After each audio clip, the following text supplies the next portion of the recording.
ಕೋರ್ಟದ ಆದೇಶದ ಮೇರೆಗೆ ಅದು ನಿರ್ಣಯ ಬಂದ ನಂತರ ನಿಪ್ಪಾಣಿಯಲ್ಲಿ ಇದ್ದ 7 ಓಟುಗಳನ್ನು ಕೌಂಟ್ ಮಾಡಬಾರ್ದು ಮತ್ತು ಇದ್ದಂತೆ 19 ತಾರೀಕು ಕೌಂಟ್ ಮಾಡಿದಂತೆ ರಿಸಲ್ಟ್ ಕೊಡಬೇಕಂತ ಆಜ್ಞೆ ಆದ ಕಾರಣ ಇವತ್ತು ರಿಟರ್ನಿಂಗ್ ಆಫೀಸರು ನಿಪ್ಪಾಣಿಯ ಆದೇಶವನ್ನು ನನ್ನನ್ನು ಚುನಾಯಿತರಾಗಿ ಇವತ್ತು ಚುನಾವಣೆ ಘೋಷಿಸಿದ್ದಾರೆ. ಅದೇ ರೀತಿ 4 ಕ್ಷೇತ್ರಗಳಲ್ಲಿ ಕೂಡ ಇವತ್ತು ಚುನಾವಣೆ ನಡೆದು ರಿಸಲ್ಟ್ ಅಡ್ಡೆ ಘೋಷಣೆ ಬಾಕಿ ಇತ್ತು. ಈ ಎಲ್ಲ 4 ಕ್ಷೇತ್ರಗಳಲ್ಲಿ ಕೂಡ ಈಗಾಗಲೇ ಗೆದ್ದ ಅಭ್ಯರ್ಥಿಗಳ ಹೆಸರುಗಳನ್ನು ಘೋಷಣೆ ಮಾಡಿದ್ದಾರೆ. ಇನ್ನೂ ಒಂದು 15 ದಿವಸದಲ್ಲಿ ಅಧ್ಯಕ್ಷ ಉಪಾಧ್ಯಕ್ಷ ಚುನಾವಣೆ ಘೋಷಣೆ ಆಗ್ತದೆ. ಆ ತಾರೀಕನ್ನು ನಾವು ಎಲ್ಲರೂ ಕಾಯ್ದು ನೋಡೋಣ.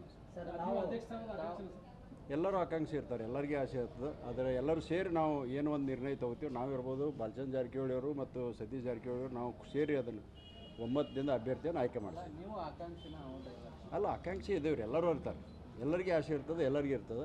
ಯಾರಾದರೂ ಕೂಡ ನಾವು ಎಲ್ಲರೂ ಆಗಿದ್ದೇವೆ ತಿಳ್ಕೊಂಡು ನಾವು ಸಂತೋಷ ಪಡ್ತೀವಿ. ಸರ್, ಒಂದು ರಾಜ್ಯದ ಬೆಳಗಾವಿ ರಾಜಕಾರಣದಲ್ಲಿ ಒಂದು ಸುದ್ದಿ ಹರಡ್ತಾ ಇದೆ. ತಾವೆಲ್ಲ ಏನು ಲಿಂಗಾಯತ ಟೀಮ್ ಇದೆ ಅವರೆಲ್ಲ ಸೇರ್ಕೊಂಡು ಕತ್ತಿ ಸೌದಿ ಬನಕ್ಕೆ ಹೋಗ್ತಾರೆ. ಮನೆ ಕ್ಷಣಕ್ಕೆ ಏನಂತಂದ್ರೆ ಜಾರಕಿಹೊಳಿ ಏನು ಬನ ಕಟ್ಕೊಂಡಿದ್ದಾರೆ, ಅಲ್ಲ ಅದನ್ನ ಕೈ ಬಿಡ್ತಾರೆ. ಅಲ್ಲ ಅವರು ಎಲ್ಲಿ ಹೋಗ್ತಾರೋ ಅನ್ನೋ ಮೊದಲು ಕೇಳ್ರಿ, ಆಮೇಲೆ ನನಗೆ ಚರ್ಚೆ ಸಾಕಷ್ಟು ಇರ್ತಾವೆ, ಚರ್ಚೆಗೆ ಸಾಕಷ್ಟು ಇರ್ತಾವೆ. ಚರ್ಚೆ ಪ್ರಕಾರ ಆಗ್ತದ ಅಂತಲ್ಲ, ಯಾರಿಗೆ ತಮ್ಗೆ ಊಹೆ ಬೇಕು ಹಂಗೆ ಚರ್ಚೆ ಮಾಡ್ತಿರ್ತಾರೋ. ಆದರೆ ಇವತ್ತೇನು ನಾವು ಎಲ್ಲರೂ ಕೂಡಿ ಒಂದು ಬನ ಕಟ್ಕೊಂಡ್ವಿ, ಆ ಪ್ರಕಾರ ನಾವು ನಡೀತೀವಿ, ಆ ಪ್ರಕಾರ ನಾವು ಮುಂದೆ ಆ ರೀತಿ ಏನಾದರೂ ಯಾರಾದರೂ ತಮಗೆ ಫೋನ್ ಮಾಡಿ ಅಲ್ಲ, ಅಪ್ರೋಚ್ ಅಂತೂ ಮಾಡಿಲ್ಲ. ಅಪ್ರೋಚ್ ಮಾಡಿದ್ರೆ ಕೂಡ ಅವರಿಗೆ ಸಿಗೋದು ಮಾತ್ರ ನಿರಾಶೆ ಅಂತ. ಬಾಲಚಂದ್ರ ಜಾರಕಿಹೊಳಿ ಹೇಳಿದ್ರು ಸರ್, ಅಪ್ರೋಚ್ ಮಾಡ್ತಿದ್ದಾರೆ ನಮ್ಮವ್ರನ್ನ. ಅದೇ ನಮಗಂತೂ ಅಪ್ರೋಚ್ ಆಗಲಿ, ಯಾರಿಗೆ ಅಪ್ರೋಚ್ ಆಗಿದಾರೋ ಅವ್ರು ಕೇಳಬೇಕು. Okay sir, thank you.